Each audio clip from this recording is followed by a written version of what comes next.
김준익.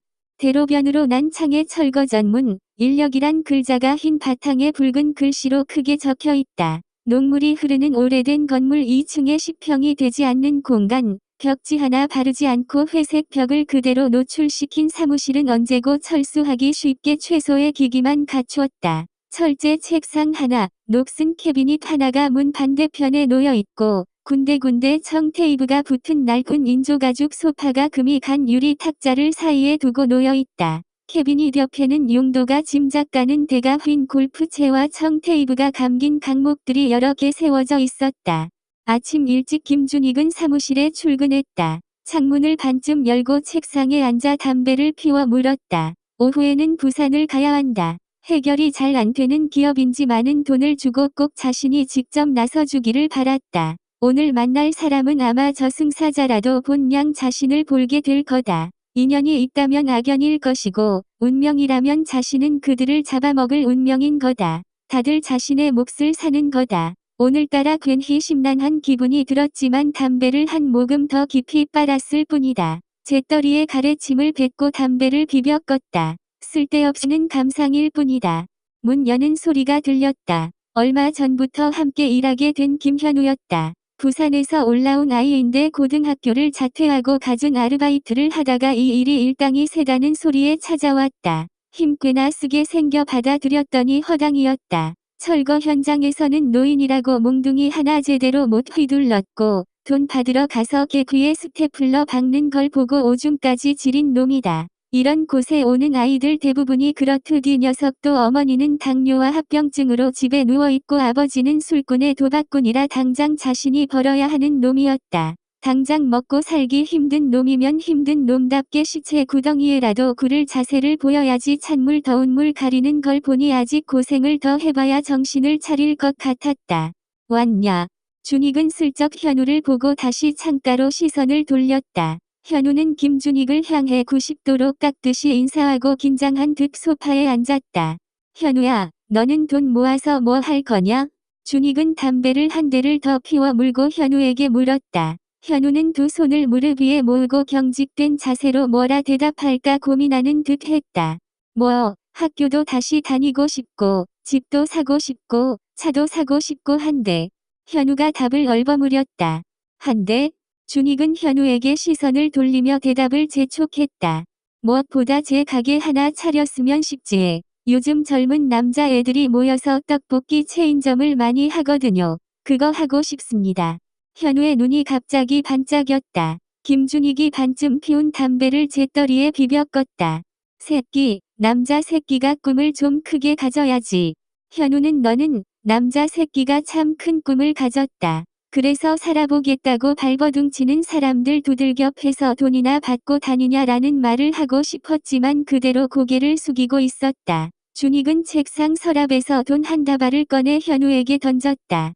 오늘 선금이다. 잘해. 자샤. 오늘은 끝내라. 잘하라고 미리 주는 거야. 깔끔하게 끝내면 이따가 그만큼 더 줄게. 어깨 펴고 새끼야.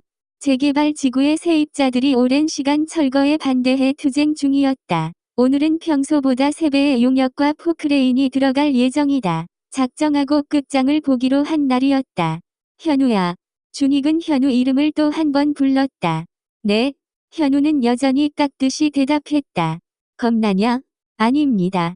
현우는 즉각 큰 소리로 대답했다. 안 그랬다가는 사내 새끼가 패기가 없다는 둥상욕을 하며 물건이 날아올지도 모른다. 태어나는 것이 랜덤이니 가는 것도 랜덤이다. 겁먹지 마라. 죄책감도 가지지 마라. 사자가 사슴을 잡아먹는다고 나쁜 사자는 아닌 거다. 너나 나나 부잣집에 태어났으면 손에 피 묻힐 일 있었겠냐. 혼잣말인지 현우가 들으라고 하는 말인지 김준익은 조용히 이야기를 했다. 이 새끼가 왜 폼 잡고 지랄이야. 내가 사자라는 거냐? 너나 나나 사람이지. 병신 새끼. 라고 현우는 속으로 말했지만 준익을 향해 비굴한 미소를 지어 보였을 뿐이다. 준익은 얼마 전에 누나가 창가에 두고 간 식물로 시선을 돌렸다. 줄리아 페페라고 이름표가 적혀있다. 추위에 얼었는지 시들어가는 새순 하나를 손으로 툭 치자 맥없이 툭 떨어졌다. 오늘이 자신이 시들어 떨어지는 놈인지는 몰랐다.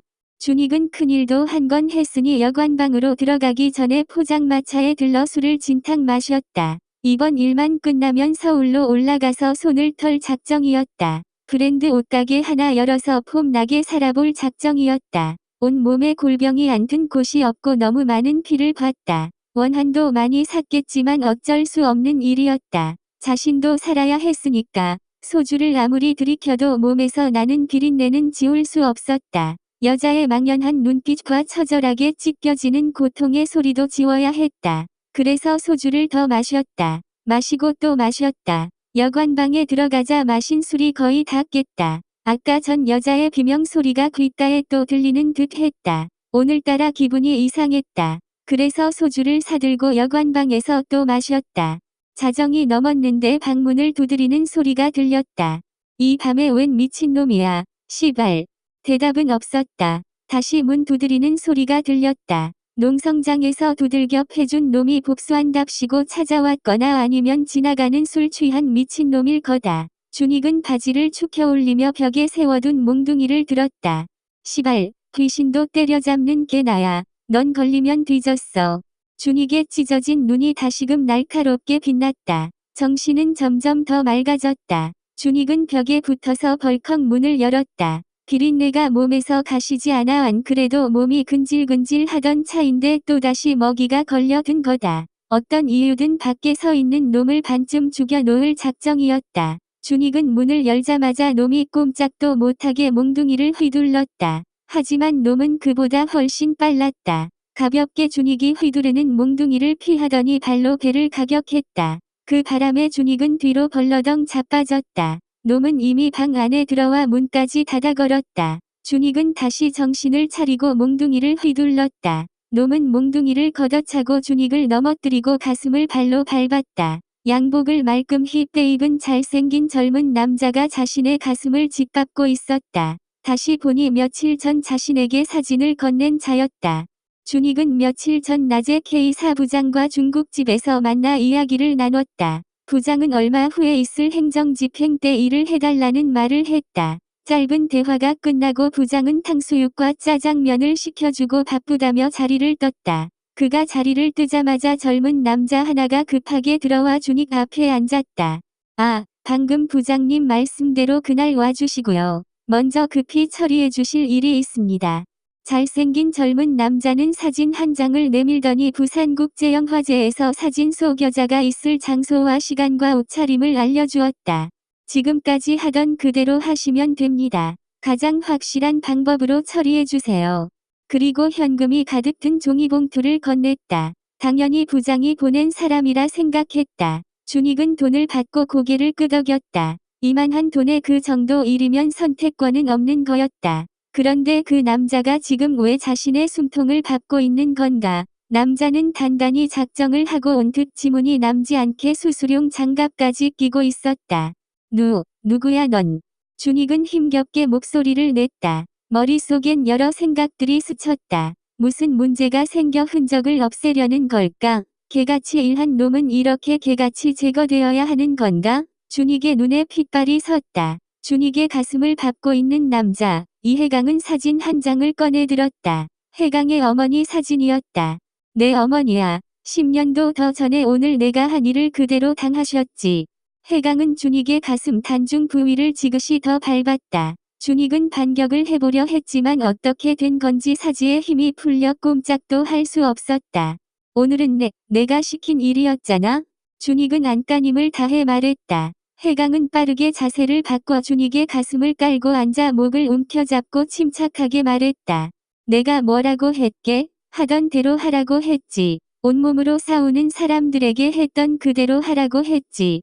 혜강은 조용하고 강하게 손에 힘을 주어 울대를 압박했다. 준익은 더 소리를 내지 못했다. 눈은 잔뜩 의문을 품은 채 점점 붉어져 갔다. 어떻게 죽어가는지도 지금의 상황을 완전히 이해하지도 못한 채 숨은 끊어졌다. 혜강은 준익의 숨이 완전히 끊어진 것을 확인하고 몸을 뒤집어 얼굴이 베개에 묻히도록 엎어놓았다. 엎드린 모습은 잠을 자는 것 같았다. 방은 엎질러진 술병이 굴러다니고 이미 난장판이었다. 혜강은 침대 옆에 준익의 가방과 돈다발을 찾아냈다. 가방 안에는 수첩과 낮에 받은 장하나의 사진이 있었다. 수첩에는 준익이 일을 다닌 곳과 청탁한 곳, 금액이 적혀 있었다. 며칠 후 날짜에는 K사부장 행정집행이 적혀 있었고, 오늘 날짜에는 부산국제영화제, 강간이라는 글자가 적혀 있었다.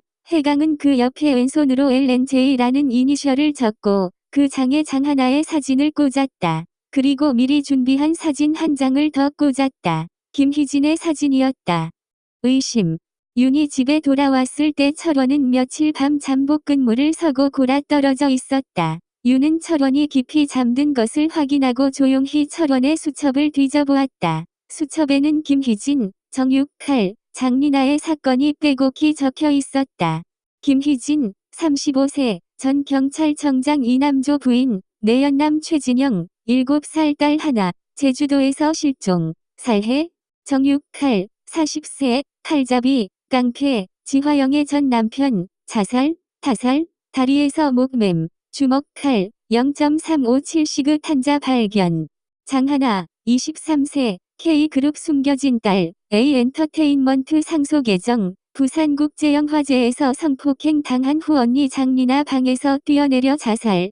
윤은 철원의 가방에서 지퍼 비닐에 든 네모난 돌 도장도 발견했다. 말레나 올고 새겨진 서툰 솜씨의 도장이었다. 윤은 도장을 잡고 한참 생각에 잠겼다가 제자리에 도로 넣었다. 정육칼과 관련된 수십 장의 현장 사진들도 살펴봤다. 정육칼이 다리 아래 기둥에 반쯤 접힌 상태로 옆으로 누워있다. 떨어지면서 기둥에 걸려 접힌 듯했다. 목에는 노끈이 묶여있고 흐르는 물에 잠겨 몸은 불어있다. 부검 때 봤던 모습을 떠올리며 사진을 보자니 묘한 기분이 들었다. 또 하나의 사진은 비포장도로에 세워진 프린스 자동차였다. 윤은 그 사진을 보며 숨을 몰아쉬었다. 정육칼이 죽은 날, 철원을 만나러 경찰서를 간 날, 근처에 세워진 이해강의 밴을 봤다. 경찰서에 연예인이라도 왔나 해서, 그렇다면 사건 사고가 있는 것이고 특종을 잡을 수도 있다는 생각에 철원에게 물었지만 그런 일은 없다는 대답을 들었다. 그래도 혹시나 해서 어느 연예인인가 하고 차량 번호를 확인해보니 이해강이 타는 차였다. 근처에 볼 일이 있었나 보다 하고 돌아서려는데 밴이 움직였고 이상할 정도로 바짝 붙어 쫓아가던 오래된 자주색 프린스 자동차를 보았다. 뒤가 찌그러지고 뒤 트렁크만 검은색으로 칠해져 눈에 띄었다. 윤은 볼 수 있는 곳까지 눈으로 따라가다가 포기하고 돌아섰다. 현장 사진에 찍힌 정육칼의 차가 그 차다. 윤의 머릿속으로 많은 이야기들이 흘렀다. 김희진이 사라진 날 제주도 행사에 이해강이 있었다. 장하나가 죽은 날 부산에도 이해강이 있었다. 정육칼이 죽은 날도 정육칼은 이해강을 쫓고 있었다. 뭐해? 윤은 깜짝 놀라 고개를 들었다. 철원이 일어나 나오고 있었다. 아니. 윤은 보고 있던 자료들을 얼른 정리했다. 철원은 냉장고에서 물을 꺼내 벌컥벌컥 마셨다. 너 내 가방 뒤졌구나? 윤은 이미 들킨 것을 알고 정리를 멈추었다. 저기, 이 사건들 말이야. 관계가 있는 거야? 윤의 물음에 철원은 눈을 껌벅이며 잠시 생각에 잠기는 것 같았다. 아직 모르겠어. 뭔가 있는 것 같은데 뭔지를 모르겠어. 근데 자기는 이 일 손 뗐으면 좋겠어. 뭔가 점점 일이 크게 벌어지는 것 같단 말이야. 철원이 걱정스레 말했다. 윤은 발견한 말레나의 도장은 모른 척 했다. 윤도 말레나의 이야기를 알고 있었다. 말레나, 배여경이 사라지던 그 무렵 배여경을 따로 만난 적도 있었다. 윤이 철원과 만나고 반년도 안 되었을 때다. 철원이 고등학생 때 떠난 배여경은 강남의 고급 술집 마담이 되어 있었다. 성매매 특별 단속을 위해 나갔던 철원과 배여경은 8년 만에 다시 만났다. 윤은 그때까지 배여경의 존재에 대해 전혀 몰랐었다. 철원은 잠시의 망설임도 없이 배여경을 택했다. 배여경은 철원을 끝끝내 만나주지 않았지만 철원은 끝끝내 배여경에게 매달렸다. 철원은 윤과의 연락을 끊지도 않았다. 오히려 자신과 배여경의 이야기를 들려주기까지 했다. 윤은 철원에게 심한 배신감을 느껴야 했다. 아직도 그때의 배신감이 가슴 한구석에 남아있었다.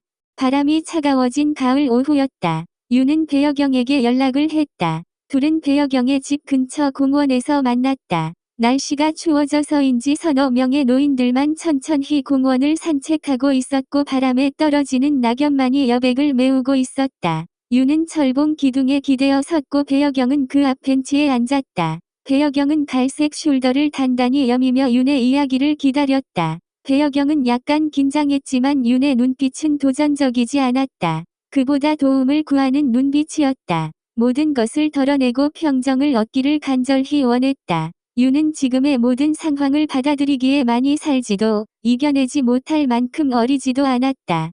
철원이는 한순간도 당신을 잊은 적이 없어요. 배여경의 눈빛이 애처로이 떨렸다. 그래도 당신이 나타난 건 제게 끔찍한 일이에요. 배여경은 가만히 고개를 끄덕였다. 윤을 이해하기 위해서라기보다 윤의 이야기를 받아내기 위해서였다. 당신은 제가 생각했던 것보다 훨씬 아름다워요. 윤은 절망적인 목소리를 냈다. 배여경은 윤을 안타깝게 바라보며 손을 내밀어 윤의 손을 잡으려 했지만 윤이 거칠게 뿌리쳤다. 당신과 내가 친구가 될 수는 없을 거예요. 배여경이 고개를 끄덕였다. 그렇다고 미워하는 건 아니에요. 배여경은 다시 고개를 끄덕였다. 열심히 윤의 이야기를 받아내고 있었다. 바람이 한 줄기 강하게 윤과 여경 사이를 지나갔다. 윤은 계속해서 이야기를 쏟아냈고 배여경은 모두 받아냈다. 그러는 동안 윤도 배여경도 조금씩 가슴속 떨림이 가라앉기 시작했다. 이 모든 건 지나가겠지만 전 지금 죽을 것 같이 아파요. 윤은 배여경을 남겨두고 공원을 빠져나갔다. 배여경은 여전히 벤치에 앉아 숄더를 꽉 움켜잡았다. 몇 명의 노인이 그 주위를 산책하고 있었고 은행잎이 바람에 날렸고 바람은 조금 더 차가워졌다. 철원은 윤에게 계속 연락을 했다. 끈질긴 설득 끝에 윤은 철원을 다시 만났다. 윤과 철원 사이에는 친구와 연인 사이에 정확히 중간 단계가 형성되었다. 철원과 배여경과의 관계는 별 진전이 없어 보였다. 철원은 그래도 행복한 얼굴이었다. 윤은 더 큰 배신감을 느꼈다. 그러는 사이 철원의 아버지가 교통사고로 죽고 배여경이 사라졌다. 철원의 아버지는 많은 빚을 남겼고 철원은 빈털터리가 되었다. 얼마간 철원은 자신에게 일어난 상황들에서 헤어나오지 못했다. 그때도 윤은 계속해서 철원 옆에 있었고 둘은 다시 연인이 되었다.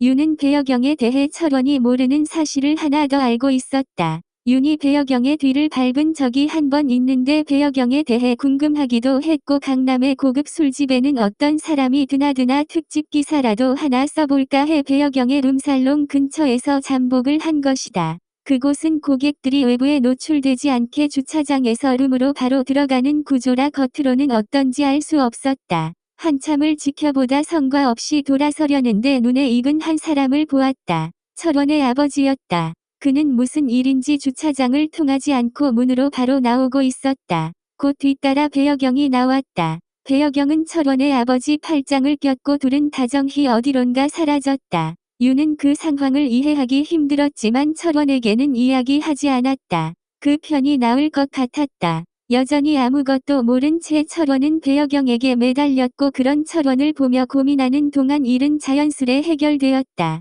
철원의 아버지가 죽고 배여경이 사라진 것이다. 우린 평생 가장 좋은 친구가 되겠지. 철원이 소파에 앉아 TV 채널을 돌리며 말했다. 윤은 철원의 어깨에 머리를 기댔다. 채널은 유리 채널에 멈췄다. 결혼은 언제 할 거야? 아이도 낳고 가정다운 가정을 이루고 싶어. 이제 나도 가족이 있었으면 좋겠어. 철원이 다정하게 말했다. 철원은 언젠가부터 이 이야기를 자주 했다. 결혼을 꼭 해야 돼? 그냥 이렇게 살자. 아이 갖고 싶으면 갖고 꼭 결혼해서 가족으로 묶여야 하는 건 아니잖아. 넌 이미 나한텐 가족만큼 가깝고 큰 존재야. 윤이 달래듯 말했다. 철원은 포기하지 않고 윤의 손을 양손으로 꼭 잡았다. 난 완전히 혼자잖아. 윤은 그런 철원이 안쓰러워 머리를 쓰다듬었다. 그 순간 배여경이 떠올랐다. 바람 부는 공원에 앉아 있던 우아하고 아름다운 배여경이 떠올라 가슴이 싸늘하게 식었다. 배여경의 삶도 그다지 평탄하지는 않았다. 노름으로 전 재산을 날리고 집에서 놀고 먹는 아버지, 야간 업소에서 근근히 생계를 이어가던 어머니, 배여경은 18배 숙식까지 제공되는 술집 주방으로 팔려가다시피 보내졌다.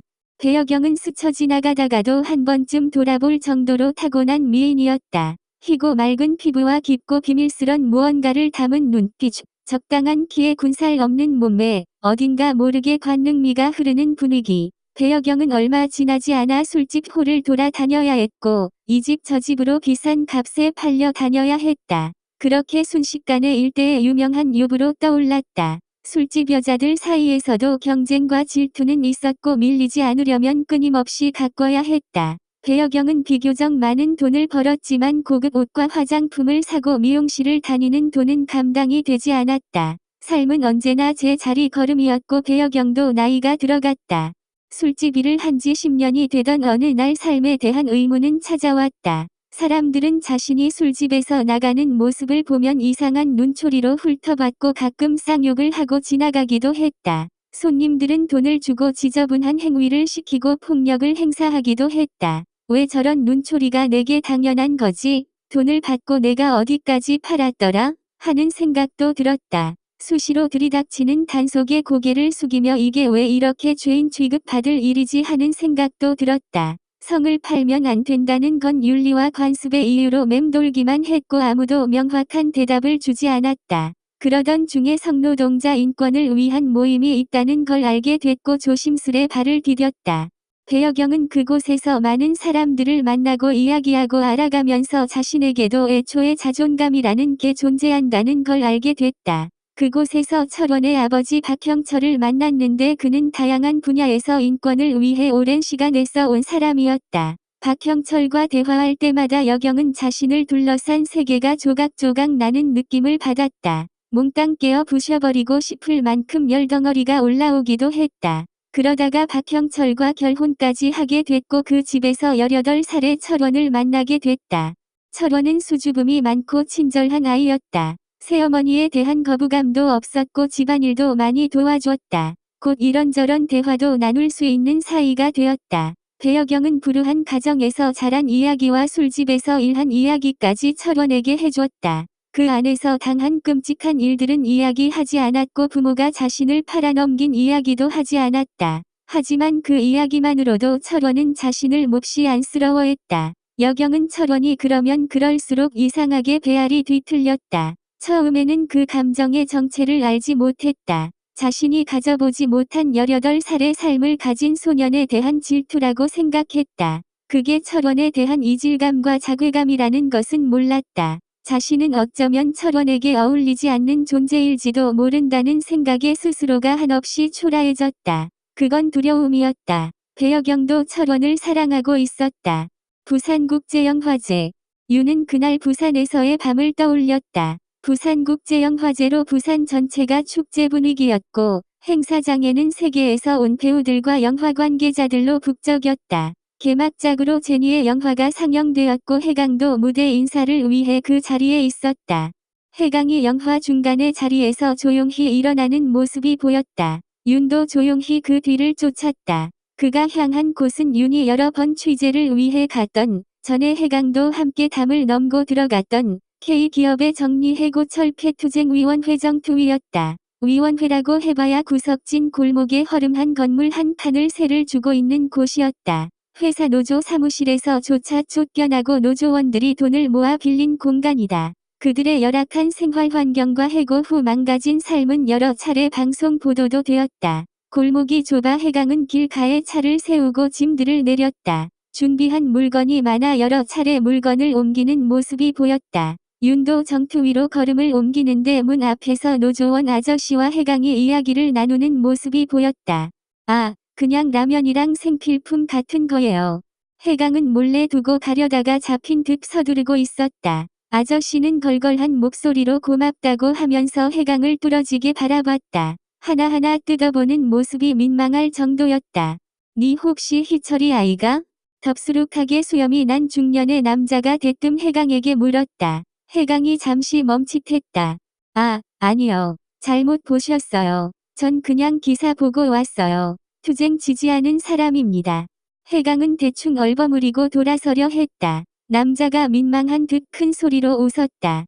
하하하, 아 그래요? 미안합니다이. 내가 아는 아랑 꼭 닮아갔고, 다 컸으면 딱 이만할 낀데, 잘못 봤는갑네. 미안합니다이. 왔는데 밥은 묻고 가야지. 원래 연대에 와서 제일 먼저 해야 하는 기 정투위 밥 먹는 거 아요. 들어오소. 수염의 남자가 문 안으로 해강을 밀어 넣다가 윤을 발견했다. 기자님 마인교? 어여오소. 잘됐네. 같이 저녁 묵고 가소. 남자의 목소리가 어찌나 컸던지 골목 끝에 서 있던 윤은 더 이상 몸을 숨길 수 없었다. 윤의 출현에 해강이 잠시 놀란 듯 했지만 티는 내지는 않았다. 알루미늄 쉐시 문을 열고 들어서자 입구에 20-30인분은 좋게 조리할 만한 냄비 2개가 불 위에 놓여 있었고 그 옆으로 싱크대가 있었다. 안쪽으로는 그리 크지 않은 방이 2개 있었는데 방마다 안쪽으로 작은 방이 하나씩 더 붙어 있었다. 오랜 노숙과 투쟁으로 침낭과 텐트 매트들이 천장 선반에 빼곡하게 놓여 있었고 온갖 생필품들이 구석에 쌓여 있었다. 수십 명의 남자들이 생활하는 공간인데도 비교적 정리가 잘 되어 있었다. 수염의 남자는 거실 겸 부엌으로 쓰고 있는 곳에 상을 폈다. 저녁 시간이 지났지만 작업복의 남자들이 교대로 들어와 밥을 먹고 나가고 했다. 대부분 해강과 윤을 보고 조용히 인사를 건네고 묵묵히 밥만 먹고 나갔다. 고마움을 따로 표할 길이 없어. 혹시나 자신의 말실수로 연대에 온 사람들에게 안 좋은 인상을 주지 않을까 해서 모두 그렇게 조용하다고 지난번 인터뷰에서 누군가 말했었다. 윤은 해강에게 아직 말을 걸지 못했다. 해강 역시 조용히 밥만 먹고 있었다. 아저씨만 어색한 분위기를 깨려 이야기를 이어갔다.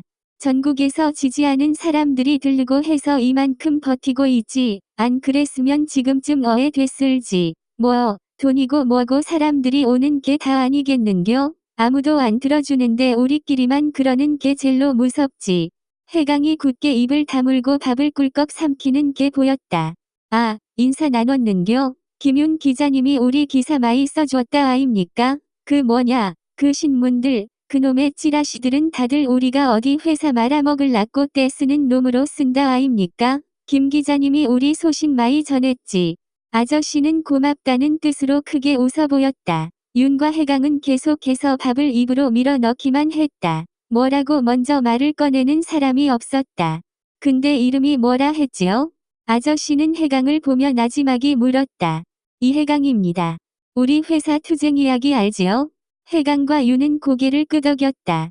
내가 이 회사 20년 넘게 다니면서 주현이를 못 살린 게 젤로 한이다. 주현이 아들이 컸으면 딱 지금 그쪽만 할긴데 많이 닮아서 내가 아까 그랬심더. 이해하소.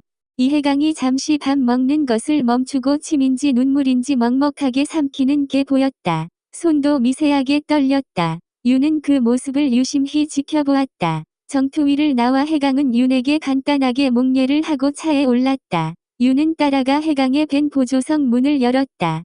저기, 인터뷰 좀 해주시면 안 될까요? 그때도 그냥 가셨잖아요. 제작 발표회 때 예전에 담 넘은 이야기도 우리 할 이야기 많지 않을까요? 윤은 해강이 자신을 즐기고 귀찮은 기자로 기억하길 바란다는 듯 다시 그때 이야기를 물고 늘어졌다. 제가 아직 신인이라 이런 이야기 하는 거 위험해요. 모른 척 해주셨으면 합니다. 제 마음은 여전히 이분들 지지하는 거니까요. 죄송합니다. 해강은 예에 바르게 거절의 뜻을 전했다. 한국에 오자마자 여기로 온 게 신기해서요. 윤은 타이밍을 놓치지 않고 말을 던졌다. 해강이 윤을 노려보듯 바라봤다. 그게 뭐 어쨌다는 거죠? 아니, 원래 이런데 관심이 많았나 해서요. 윤은 조금도 주눅 들지 않고 몰아붙였다. 그런 걸 일일이 티내며 다니지는 않죠. 예술하는 사람들은 대부분 이런데 관심을 가져요. 해강은 성가신 투로 대답하고는 시동을 걸었다. 차 문을 닫기 전에 윤은 보조석 발 쪽에 난 구멍을 발견했다. 총탄 자국 같았다. 해강은 차를 몰고 백미러로 윤의 차가 있는 곳을 봤다. 차는 아직 그대로 서 있었다. 6월에 담을 넘었을 때 여기에 온 것을 봤으니 그건 그렇다 치고 한국에 오자마자 이곳으로 왔다는 건 어떻게 알았을까? 윤이 자신을 조사하고 있다는 말이다. 해강은 무언가 귀찮은 일이 생기고 있다는 걸 직감했다. 코너를 돌아 빙 돌아 나와 윤의 차 뒤쪽 멀찍이 차를 세웠다. 해강은 윤의 모습을 계속 지켜봤다. 30쯤으로 보이는 여자는 보통 키에 약간 마른 몸을 가졌다. 긴 단발머리는 염색도 드라이도 하지 않았다. 청바지에 컨버스화, 활동성만 신경 쓴 갈색 점퍼, 꾸미지 않은 모습은 다른 것보다 이를 중심에 두겠다는 자신감이 느껴졌다. 윤은 아직 갈 생각이 없는지 아저씨들과 커피를 마시며 이야기를 나누고 있었다. 한참을 웃기도 했다. 아까 전에 밥을 먹을 때도 아저씨들에게 기자는 친근한 모습이었다. 해강은 어렸을 때 어머니를 따라 옷과 먹을 것을 가지고 아버지가 투쟁하는 현장에 자주 갔었다. 그때도 연대를 온 사람들의 표정은 한결같았다. 애가 달아 여기까지 달려왔지만 차마 슬픈 내색도 걱정하는 내색도 못하고 웃고 있는 얼굴. 기자는 그 얼굴을 하고 있었다.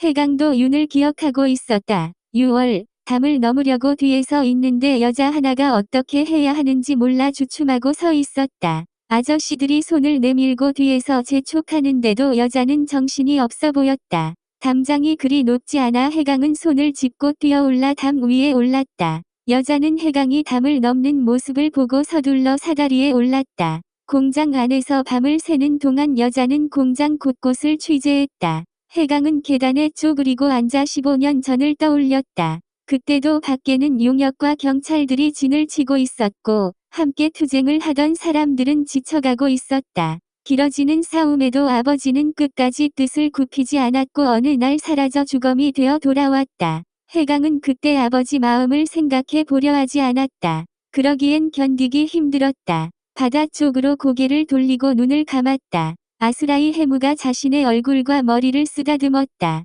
그리고 눈을 떴을 때 그 여자가 서 있었다.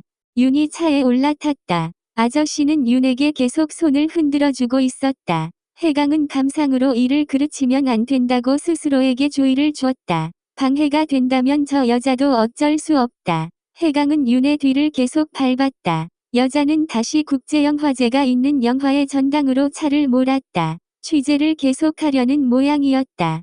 공항룩, 레드카펫 드레스, 손에 든 음료까지 기사화되는 곳. 윤은 이전 신문사였다면 조금 더 좋은 자리에서 취재가 가능했을 텐데 하고 아쉬움을 느꼈다. 그런 기분은 잠시였다. 여기서 최선을 다하기로 했다. 윤은 정신을 차리고 오늘 촬영한 사진들을 노트북으로 옮겼다. 오늘의 큰 행사들은 대충 끝난 것 같으니 이제 자신도 축제를 좀 즐길 작정이었다. 한쪽에서 댄스 파티가 열리고 있었고 그 곁으로 가보았다. 자신의 뒤로 해강이 쫓고 있는 줄은 몰랐다. 윤은 댄스 스테이지를 지나 구석진 기둥으로 자꾸만 향했다. 그쪽으로 더 가면 김준익이 장 하나를 끌고 간 창고 쪽이었다. 해강은 조심히 윤을 쫓았다. 지금쯤이면 김준익이 일을 치고 있을 시간이었다. 윤은 댄스 파티가 열리는 곳에서 조금 벗어나 구석에 앉았다. 몸이 힘들기도 했고 잠깐 조용히 혼자 있고 싶었다. 오랜만에 이전에 근무했던 신문사 기자들과 일하며 알게 된 사람들을 다시 만났고 대학 동기 선후배들도 만났다. 괜찮다, 괜찮다 하면서도 괜찮지 않았던지 가슴이 답답하고 울적한 기분이 들었다. 시끄러운 축제의 현장을 벗어나 구석으로 저도 모르게 이동해버린 것이다. 이럴 줄 알았으면 맥주나 사들고 바닷가에 가서 홀짝거릴 걸 잘못했다는 생각이 들었다. 축제가 끝난 후 정적이 더 크게 느껴지듯 화려한 파티와 불빛들을 뒤로하고 구석에 앉아있으니 마음속 정적이 더 커졌다. 그때 윤은 이상한 소리를 들었다. 신음소리 같기도 하고 비명소리 같기도 하고 숨을 죽이고 소리에 좀 더 집중해 보았다. 분명 소리가 들렸다. 윤은 소리가 들리는 쪽으로 천천히 이동했고 마침내 소리의 근원지로 보이는 곳 앞에 섰다. 윤은 문에 귀를 댔다. 안에서 위험한 일이 벌어지고 있는 게 확실했다. 윤이 문에 손을 댔다. 그 전에 문은 이미 덜컹거리며 열리려 하고 있었다. 그때 윤은 어떤 힘에 끌려 구석으로 날아갔다. 해강이 윤의 뒤로 덮쳐 입을 막은 것이다. 윤이 소스라치게 놀라며 버둥거렸다. 해강은 윤의 입을 꽉 틀어막고 구석 계단 아래로 숨었다. 윤은 해강의 얼굴을 확인하고 지금의 상황에 공포와 의문을 품고 눈을 크게 떴다. 해강은 손가락을 입에 대고 조용하라는 표시를 했다. 그 사이 창고 문이 열리고 남자 하나가 가쁜 숨을 몰아쉬며 나왔다. 안에서는 여자의 흐느끼는 소리가 계속 새어 나왔다. 얼마 후 엉망의 여자가 혼이 나간 얼굴로 창고를 나왔다. 모두가 사라진 후 해강은 틀어막은 윤의 입에서 손을 뗐다. 지금 이게 무슨 윤은 말을 잇지 못하고 넋이 나간 얼굴을 하고 있었다. 원래 이렇게 겁이 없어요? 해강이 잠시 화를 냈다. 윤은 도무지 지금의 상황이 이해가 가지 않았다. 방금 전 창고에서 나온 사람들이며 갑자기 나타난 이해강하며 뭐가 뭔지 알 수 없었다. 혼자서 저 문을 왜 열어요? 방금 나간 놈이 어떤 놈인데? 어떤 놈인데요? 윤은 여전히 정신이 없는 얼굴로 해강을 빤히 쳐다보며 물었다. 해강의 얼굴이 굳었다. 해강은 자신이 방금 큰 실수했다는 걸 깨달았다. 모른 척 했어야 했다. 모른 척 했다면 문을 열고 현장을 목격한 김윤은 김준익이 알아서 처리했을 거다. 순간 판단력을 잃고 윤에게 달려들었다. 작은 실수라도 흔적이라도 남긴다면 한순간에 모든 일을 그르칠 수도 있다. 그렇게 조심했던 일들을 한순간 판단 실수를 저지르고 말았다. 정투 위에서 아저씨들과 있던 윤의 모습에 얼마의 감상에 빠졌던 건지도 모른다. 해강은 그런 생각이 들자 윤에게 몹시 화가 났다. 저도 잘은 모릅니다. 조직폭력대인가 봐요. 아까 낮에도 저희 영화 부스에서 한바탕 소란을 피우고 갔어요. 사람들이 악명 높은 사람이라고 하더군요. 해강은 마음을 진정시키고 차분히 해명을 했다. 바래다 드릴 테니 가시죠. 윤은 석연치 않은 해명에 해강의 말을 믿지 않았다. 조금 전에 창고에서 나왔던 남자와 여자의 모습이 무언가 이상해 보였다. 성폭행 범죄 현장인 것 같았다. 자신이 문을 열어 그 현장을 봤다면 창고에서 나온 무섭게 생긴 남자에게 잘못되었을지도 모른다. 윤은 그 생각에 잠시 소름이 돋았다. 아까 혼이 빠져 보이던 여자는 도와줘야 하지 않을까? 그런데 이해강은 어디 있다가 갑자기 나타난 걸까? 자신을 미행한 건가? 창고 안에 누가 있다는 걸 이 남자는 이미 알았다는 건가? 무언가 악의가 맞지 않는 지금의 상황이 혼란스러워 윤은 해강의 얼굴을 바라봤다. 해강의 얼굴은 무언가 화가 났으면서도 곤란한 표정이었다. 아까 전에 남자가 창고로 들어가는 걸 봤어요. 그런데 윤 씨가 그 뒤를 쫓아가기에 혹시나 해서 따라가 본 거예요. 해강은 묻지도 않은 대답을 했다. 해강은 어떻게든 이 여자가 이 일에 의문을 품지 않고 넘어가 주길 바랐다. 그리고 그걸 바라고 있는 자신을 보며 조금 놀랐다. 아, 네. 윤은 수긍을 한 건지 아닌지 모를 표정으로 고개를 끄덕이며 해강 옆을 걸었다. 해강은 윤이 진짜 알았다는 건지 확신이 서지 않았다. 해강은 윤을 어떻게 해야 할까 하고 계속 생각하고 있었다. 숙소가 어디시죠? 윤이 걸음을 멈추고 해강을 바라보자 해강은 자신이 괜한 질문을 했다는 생각을 했다. 아, 다른 뜻이 아니라 위험하니까 멀면 바래다 드릴 생각이었습니다. 그러고 보니 차가 있으니 그냥 가시면 되겠네요. 주차한 곳까지 바래다 드리죠. 윤은 쓸데없이 혼자 당황하고 말이 많은 해강이 뜻밖이라 피식 웃었다. 해강도 언뜻 미소를 지었다. 그때 윤의 뒤로 제니의 모습이 보였다. 아, 그럼 조심히 가세요. 해강은 윤을 향해 악수를 청하며 형식적인 인사를 건넸다. 윤은 급변한 해강의 태도에 당황하며 자리를 떠났다. 윤이 가고 제니가 해강에게 다가왔다. 제니의 눈은 심하게 경계를 하고 있었다. 무슨 일 있는 거 아니지? 해강은 최대한 일상적이고 아무렇지 않은 얼굴을 하려 했다. 신문사 기자야. 제니랑 나 사이가 좀 더 깊은 관계 아니냐고 물었어. 해강이 장난기 있는 얼굴로 웃어 보였다. 제니도 안심하는 미소를 지었다. 해강은 제니와 나란히 걸으며 멀어져가는 윤의 모습을 눈으로 찾았다. 윤은 잠깐 자신을 향해 무방비 미소를 보인 해강의 모습에 마음이 설렜지만 곧 자신의 착각이라 결론지었다. 저렇게 잘생긴 남자가 이 꼴로 있는 나한테 반할 리가 없잖아? 라고 생각하며 방금 자신의 생각이 민망해 허탈한 미소를 지었다. 윤은 차가 주차된 곳으로 가다가 창고에서 나온 여자가 아무래도 마음에 걸려 다시 걸음을 옮겼다. 모른 척하면 안 될 것 같았다. 다행히 멀지 않은 곳에 여자의 모습이 보였다. 여자는 무릎을 끌어안고 고개를 묻고 있었다. 울고 있는 듯 했다. 성폭행이었다면 어떻게든 여자를 도와야 했다. 윤은 조심스럽게 여자에게 다가가 등에 손을 올렸다. 괜찮으세요? 여자가 고개를 들었다. 윤은 걱정스런 눈빛으로 여자를 바라봤다. 그 눈은 세상의 절망을 다 가진 눈이었다. 여자는 곧 쓰러질 듯 애처로운 눈으로 윤을 바라보았다. 무슨 일이에요?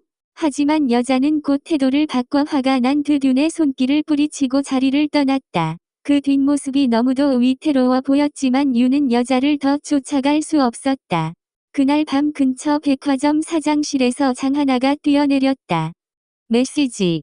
장리나는 급하게 한국으로 돌아와 동생 장하나가 뛰어내린 자신의 방으로 갔다. 부산 백화점을 세계적 관광지로 만들 계획을 세우고 의류 물류센터를 부산으로 옮기면서 당분간 집무실을 부산으로 옮겼다. 부산에 사무실을 만들고 한 달이 안 되어 이런 일이 일어난 것이다. 장리나가 돌아오지 않아 사장실은 아직 수사에 손길이 닿지 않았다. 장리나가 맨 처음 발견한 것은 책상 위 스탠드 조명 아래 끼어진 메모였다.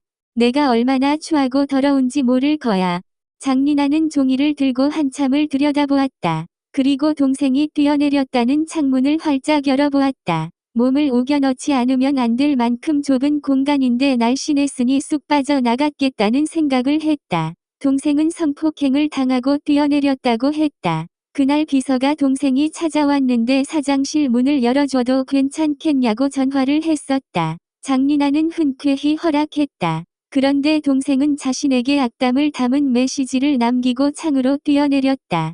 아버지는 이번 일로 상심이 컸는지 입원까지 하셨다. 장하나가 스테비를 했다는 데 대해 큰 노여움도 드러냈다. 그게 장리나가 시켰다는 말에 큰딸에게도 화가 많이 나 있었다. 어쩌면 이번 일에 장리나를 의심하는지도 몰랐다. 무슨 일이 일어난 거지?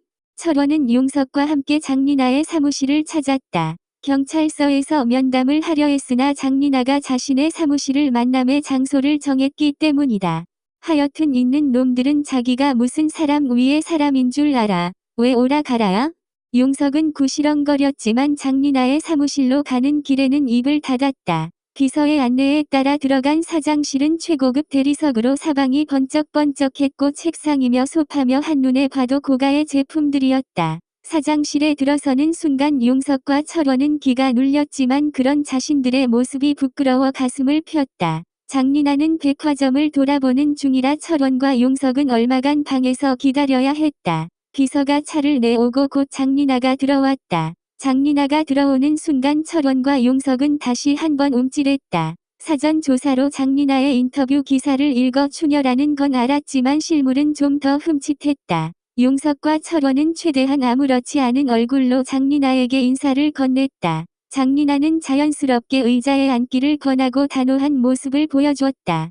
이번 일로 상심이 크시리라 생각합니다. 용석은 형식적인 인사를 건넸다. 장리나는 표정에 큰 변화를 보이지 않고 차에 손을 가져갔다. 그래서 지금까지 알아낸 사실이 뭔가요? 철원은 준비한 자료와 미리 작성한 질문지를 꺼냈다. 우선 그날 일은 지금까지 전해드린 사항이 다입니다. 장하나 씨는 영화제 스텝으로 일을 하고 있었고 장비들을 정리하다가 갑자기 사라졌다고 합니다. 댄스 파티가 있던 뒤쪽 이쯤에 임시 창고가 있었다고 합니다. 여기서 여기 사이에서 사라진 거죠. 철원은 현장 사진과 대강 그린 그림을 보여주며 설명했다. 그 사이에서 김준익이 덮친 것 같습니다. 그리고 여기 사무실로 돌아와 뛰어내린 거고요. 철원은 장리나 뒤편 창을 가리켰다. 그리고 이거. 철원은 김준익의 사진과 수첩을 꺼냈다. 장리나의 표정에는 변화가 없었다. 다른 형제이기는 해도 범인을 보고 이렇게 냉정한 모습이 가능한 건가? 혹시 김준익을 본 적이 있습니까? 철원은 잠시의 틈도 없이 질문을 하고 장리나의 표정을 살폈다. 지금은 누구나 의심의 대상이 될 수밖에 없다. 동생의 죽음에 대한 반응을 봐도 그렇고 회장의 딸이 그런 잔의를 했다는 것도 그렇고 동생이 자살한 그 자리에 그대로 사무실을 쓰고 있는 것도 그렇고 장리나에 대해 석연찮은 일이 한두 가지가 아니었다. 장리나가 언짢은 웃음소리를 냈다. 알 리가 있냐는 뜻이다. 형사님들이 알아내신 건 뭐죠? 가령 김준익이 왜 그런 짓을 했는지에 대한 답은 찾으셨나요? 장리나의 반응은 시종일관 상대에 대한 무시와 오만을 깔고 있었다. 철원과 용석은 빈정이 상했지만 내색하지 않고 준익의 수첩을 보여주었다. 장리나가 다른 사람을 시켜 일처리를 했다면 김준익의 얼굴은 모를 수도 있다. 수첩에는 김준익이 적어놓은 사람들의 이름과 금액, 출장 장소들이 적혀 있었다. 이 글자 보이십니까? 장하나 씨의 사진이 꽂힌 자리에 이 이니셜이 적혀 있었어요. 장리나는 수첩으로 시선을 돌렸다. LNJ라는 이니셜과 꽤 큰 금액이 적혀 있었다. 철원은 준익의 휴대폰에서 출력한 사진도 가져왔는데 성폭행 장소에서 협박용인지 위솥이 반쯤 벗겨지고 고통으로 일그러진 장하나를 찍은 사진이었다. 그 사진에는 장리나의 눈빛이 흔들렸다. 여기 수첩에 적혀있는 것과 장하나 씨의 사진을 사전에 가지고 있었던 것으로 보아 계획된 범죄인 것 같습니다. 여기서 두 가지를 생각해 봐야 하는데요. 김준익이 사건의 매개 역할만 했느냐, 본인이 주도로 범죄를 저질렀냐는 겁니다. 사주를 받았다는 것에 조사 비중을 두고 있지만 우선 가능한 모든 건 다 조사해 봐야 해서요. 그러니까 김준익과 직접적인 원한 관계가 있거나 돈 협박이 있었냐 하는 거죠. 아주 사소한 거라도 생각나는 게 있을까요? 철원은 또박또박 의문점을 짚어나갔다. 장리나는 미간을 손으로 살짝 긁으며 성가신 표정을 지었다. 워낙 못생긴 얼굴이라 어떤 표정의 변화가 있을 때마다 다른 모습으로 더 못생겨졌다. 이번엔 약간 심술궂은 못생김이었다. 그런 사람이랑 우리가 원한 살 일이 뭐가 있겠어요? 살다가 한번 마주치기도 힘들 텐데. 용석은 재벌들은 스스로를 다른 종족으로 생각한다더니 이 여자도 그런가 보다 하는 생각이 들었다. 그렇다면 이남조 전 경찰청장과의 관계는 어땠습니까? 용석이 단도직입적으로 물었다. 장리나는 무슨 말인가 하고 입술을 일그러뜨리며 용석을 응시했다. 이건 비공식적인 질문입니다. 저희는 이 이니셜을 이남조로 생각하고 있습니다. 솔직히 말씀해 주셨으면 합니다. 여기서의 발언으로 앞으로 어떤 불이익도 돌아가지 않게 약속드리겠습니다. 장리나는 피식 웃으며 방금 용석의 대답이 참으로 건방지다는 생각을 했다. 일개 말단 형사가 자신에게 불이익이 돌아가지 않게 하겠다는 약속을 할 수나 있단 말인가? 내가 당장 당신을 잘리게는 할 수는 있지만 당신은 나에게 어떤 약속도 해줄 수 없어. 라고 속으로 말했다. 장리나는 눈을 지그시 감았다 뜨며 미소 지었다. 그러니까 어떤 불법 거래가 있었냐는 질문이시군요. 그래서 그 사이에 어떤 문제가 발생했냐는 그런 말씀이신가요? 용석은 사람 좋은 얼굴로 긍정의 미소를 지어 보였다. 그럴 리가요. 그 사람 이름이 나왔다면 그 사람에게 단단히 추궁해 보셔야지요. 열쇠는 그 사람이 가지고 있겠군요. 장리나는 바쁘다는 듯 자리에서 일어나 시계를 봤다. 용석은 장리나가 물은 사람은 아니라는 생각이 들었다. 이남조와 많은 기업들 사이의 뇌물 관계는 이미 공공연하게 알려진 일이라 확인차 물었던 질문이었다. 아, 물론 이 청장님은 곧 만날 작정입니다. 그 전에 다른 정보가 있나 확인해보려 했습니다. 그렇지 않아도 큰 일 겪고 힘드실 텐데 오늘 만남에 응해주셔서 감사합니다. 용석은 더 물어도 장리나에게서는 정보가 나오지 않을 것으로 판단하고 일찍 자리에서 일어섰다. 둘은 백화점 지하 주차장에 세워둔 차에 올랐다. 자기가 무슨 귀족이나 되는 줄 알아요. 혼자서는 하루도 못 버틸 것들이 돈이면 다 되는 줄 알고. 천박한 것들. 철원이 먼저 구시렁거렸다. 돈이라도 제대로 내놔 뭐. 지들끼리 다 움켜쥐고는 돼지 같은 새끼들. 용석도 구시렁거렸다. 잠시 침묵이 흘렀다. 곧 푹 하고 동시에 웃음이 터졌다. 용석과 철원이 탄 차가 떠나고 그 뒤에 세워진 차에서 해강이 그들을 지켜보고 있었다. 장리나한테 이남조를 잘 갖다 줬나 보군. 해강의 얼굴에 안도의 미소가 번졌다. 형사 둘이 방을 나가고 장리나는 의자에 기대앉았다. 다 커서 만난 동생 장하나는 꽤나 예뻤다. 어머니가 배우라서 그런지 추남인 아버지 사이에서도 곱고 아름다운 얼굴에 날씬한 몸으로 가냘품이 느껴지는 아이였다. 처음 집에 왔을 때 눈에는 한가득 두려움을 담고 있었고 행동은 언제나 조심스러웠다. 처음에 자신을 무척 어려워했지만 곧 잘 따라주었다. 얼마의 질투와 경계가 있었지만 동생은 그다지 욕심이 없는 아이였고 자신을 어려워하고 있다는 게 느껴졌다. 그 마음이 전해져 리나도 경계를 풀고 장하나를 동생으로 받아들였다. 하지만 그런 마음과 별개로 사람들이 자신과 동생을 비교하는 것은 참기 힘들었다. 그 쑥덕거림은 천박한 마음이라고 스스로를 다독였지만 조금씩 쌓이는 수치심은 거대한 분노의 덩어리로 변하고 있었다. 그러면서 장리나는 한 가지 다짐을 했다. 그 분노의 암덩이가 자신을 삼키지 못하게 할 거라고. 대신 자신을 지킬 힘을 갖기로 했다. 사람들은 돈과 권력의 힘에 굴복하는 것을 저속하게 생각하지만 그건 오히려 스스로를 기만하는 일이란 생각이 들었다. 자신의 외모를 무시하는 사람들의 차별의 마음 역시 가난한 자를 차별하는 시선과 하등 다를 것이 없었다. 아름다움을 동경하는 것도, 아름다움과 구분하여 추한 것을 경멸하는 것도, 가난과 슬픔으로 끌어들인 연민도 모두 힘이라는 것을 알게 되었다. 자신이 가질 수 없는 힘들이 자신을 억누른다면 자신이 가질 수 있는 더 많은 힘들을 가질 거다. 백화점 근처에서는 한 무리의 해고 노동자들이 와 있었다. K 본사가 서울에 있고 아버지가 입원 중이니 장리나가 있는 백화점으로 온 것이다. 장리나는 장하나가 뛰어내린 창을 열어 아래를 내려다보았다. 투쟁이 오래 지속되면서 전국적으로 관심사가 되어가고 있었다. 많은 사람들이 투쟁을 지지하러 다녀갔고 아버지는 악덕 기업가로 사람들 입에 오르내렸다. 시간을 끌면 돈이 있는 곳이 이기게 되어 있다. 먹고 살 문제에 봉착하는 시점이 되면 하나둘 떨어져 나갈 것이고 정리해고는 처리될 거다. 그건 지금까지의 방식대로 임원들에게 맡기면 된다. 하지만 이번 동생의 죽음은 어떤 식으로든 자신에 대한 도전이었다. 성폭행 후 자살이라니. 이런 지저분한 이야기가 어떻게 내 주변에 있을 수 있지? 장리나는 입술을 실룩거렸다. 얼마 전 아버지 회사 행정집행을 앞두고 부장을 시켜 용역 계약을 한 기억이 있다. 부장의 보고에 따르면 용역회사의 행동 우두머리가 김준익이었다고 한다. 그런데 그 김준익이 왜 동생을 겁탈했단 말인가? 김준익은 장하나가 누군지도 모르고 돈을 받고 개처럼 일을 했을 거다. 이남조, 일개 경찰청장 따위가 한때 권력 좀 잡았다고 용돈 좀 쥐어주었더니 무슨 수가 틀렸는지 이런 엄청난 일을 벌였다. 퇴물이 주제를 몰랐어.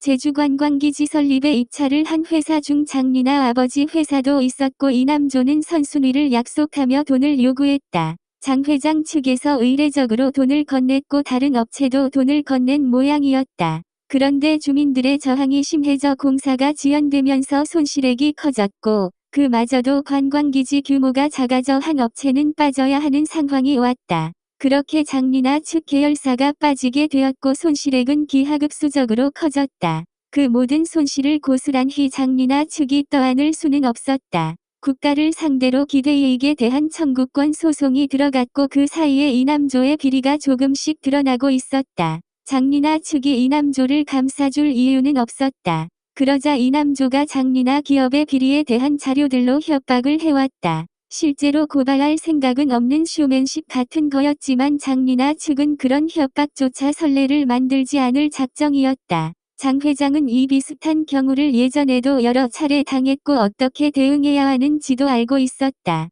같은 기업인들끼리 모여 이남조를 매장시키기로 합의한 것이다. 어차피 이남조가 자신도 끈끈히 엮여있는 회사 비리를 들출 수 없는 건 알지만 분수도 모르고 자신을 협박한 것에 대한 버릇은 고쳐줘야 했다. 얼마 전에 몇몇 기업인들과 정치인들이 모여 이남조를 유흥업소와 성인오락실 업주들로부터 상납금을 받은 정도에서 꼬리 자르기를 하기로 합의한 것이다. 그 사실을 어떻게 알았는지 이남조는 격한 감정을 드러냈다. 그래서 일이 터지기 전에 이렇게 끔찍한 복수를 한 모양이었다.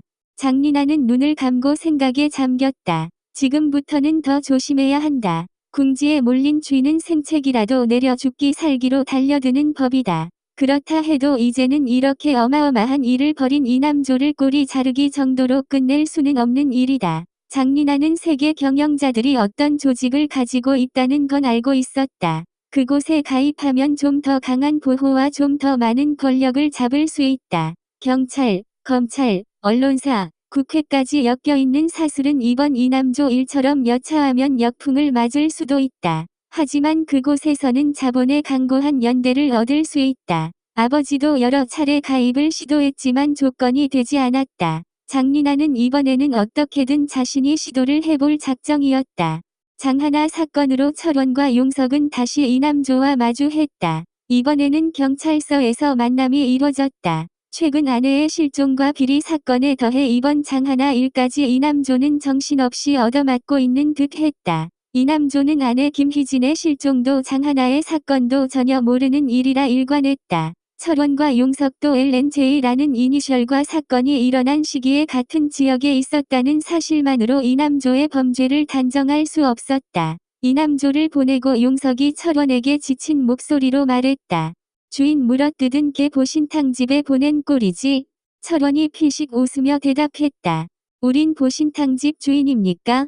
용석도 피식 웃었다. 이남조를 보니 사는 게 뭔가 허무한 생각도 들었다. 니체가 그랬다지. 자신의 삶과 권리가 침해당했을 때 귀족은 분노하며 복수한다. 그러나 노예는 화내는 대신 상대를 악으로 규정하며 사과와 회개를 요구한다. 용석은 피곤한 듯 기지개를 폈다. 그럼 장 회장이랑 이남조 중에 누가 귀족이고 누가 노예인 거죠? 용석이 어깨를 으쓱하며 대답했다. 둘 다 자신들을 귀족이라 생각하는 모양이지. 아니면 둘 다 노예거나.